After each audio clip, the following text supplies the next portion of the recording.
all men are created equal is not something you can prove mathematically or biologically. It's not. But somehow in our hearts we know that that's the right way to be, man.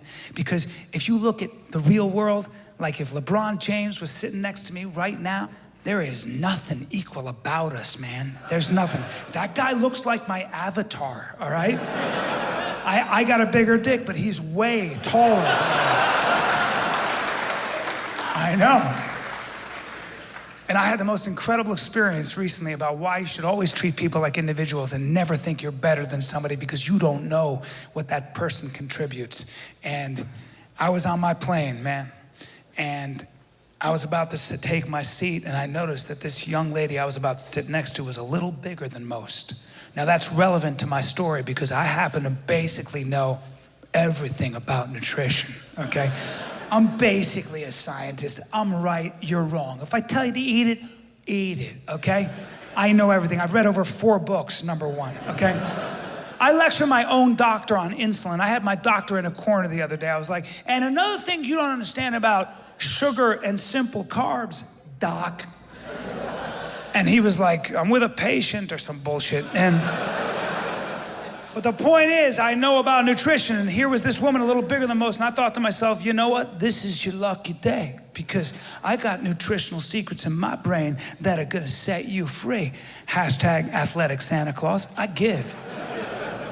So I take my seat, I pull out my reading material, probably the New York Times, Wall Street Journal, The Economist, maybe a novel. I read widely. I feed my body and my brain. Notice how I'm not moving the seat back. I don't have to. I got strong lumbar support. I'm basically a samurai, okay? I don't even touch the seat. Sometimes I just work my fucking legs. Look at that shit. Anyway, we're in the air, and I'm about to turn and get this revolution started when I notice that this young lady I'm sitting next to is licking her thumb and thumbing through a stack of tabloid magazines about that thick, all about Hollywood, all about who's fat, who's skinny, who's best dressed, who's worst dressed, who's getting divorced, all this bullshit. So I'm like, wow, you read tabloid magazines? I guess you're part of the problem. And I do what you're supposed to. I dismissed her as a human being. I was like, you read tabloid magazine, I don't have to ignore the shit out of you for the rest of the flight. Enjoy yourself. I'm gonna read about the Chinese economy, etc. Hashtag part of the solution. Feeling very good about myself, by the way. Now, as we're in the air, flight attendant gets on and goes, ladies and gentlemen, sorry the flight was delayed, but to make it up to you, we are handing out free cookies. Yeah, and the whole plane, I can just hear the energy, the air change. The cookies, woo! People are clapping, they're all a titter, they're all excited. Not the fucking samurai. I can't wait to say no. Sure enough, she rolls your old cookie cart up all bright-eyed and bushy-tailed, looking down on me like she's got all the power. She's like, cookies? I'm like, you know what? Nah, you can keep your brown discs of death to yourself. I don't eat sugar or simple carbs, but I know somebody who definitely does. Sure enough, young lady next to me goes, if he's not gonna eat his cookies, I'll take his share as well. I'm like, I fucking knew it. Then she decides to wash it down with some cranberry juice. Sorry, that's at least 155 grams of sugar right there. I can hear her pancreas panicking, okay? I can literally, I can't produce any more insulin. Please, somebody help me. My pancreas, sound asleep.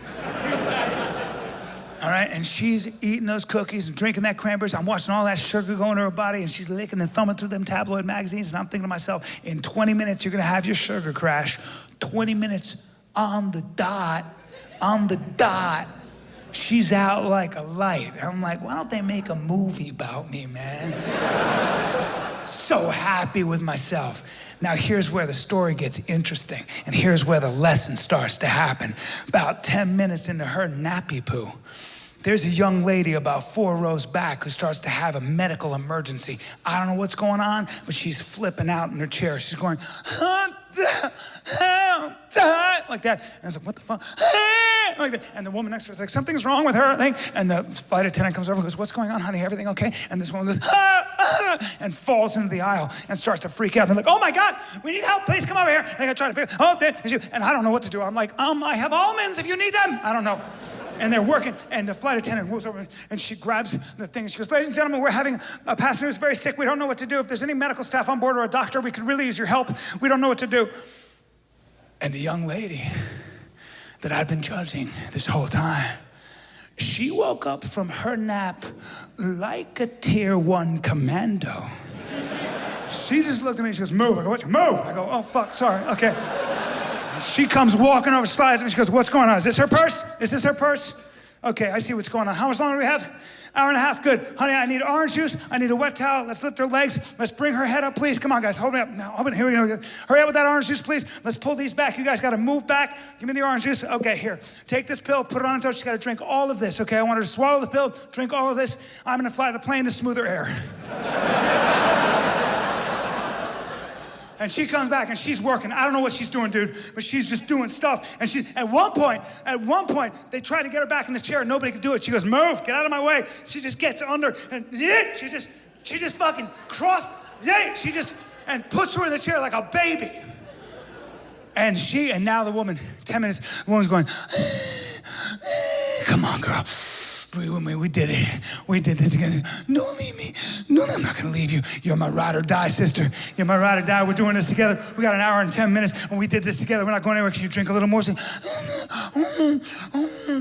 that's my girl. There you go. Let me check your pulse. Oh, we got stabilized. We did it. We stabilized you. You okay? Can I get a smile? Say, yes, my girl, yes, you did. And thank you. No, thank you. We had an adventure. Everybody needs help sometimes, and I had a good time. Did you have a good time? You're just kidding around. But you know what? We got an hour and 10 minutes, and we're gonna make it through. Can I get a hug? And they hug, and the whole plane starts to clap. And she just looks at them, and she goes, please stop, whatever. I'll be there. Hour and 10. If you need it, you say boo, I'm right here, okay? But you're not gonna need me, okay? All right? Okay, good. I'll be right there. And she comes walking over, and she goes, excuse me. And I was like, of course.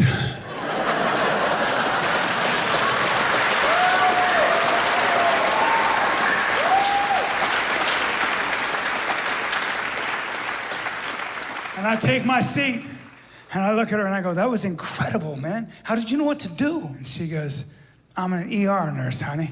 I've seen it all. I was like, an ER nurse. The Cookie Monster saves lives.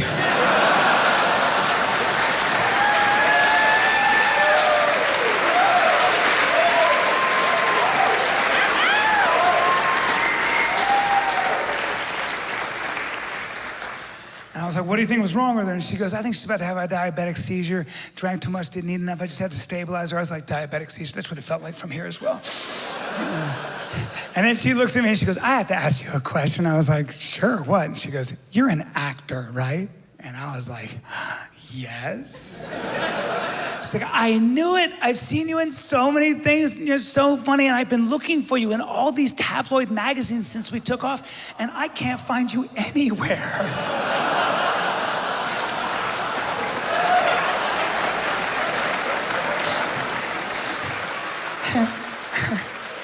And she could see my face freeze for a second because it bugged me just a little bit.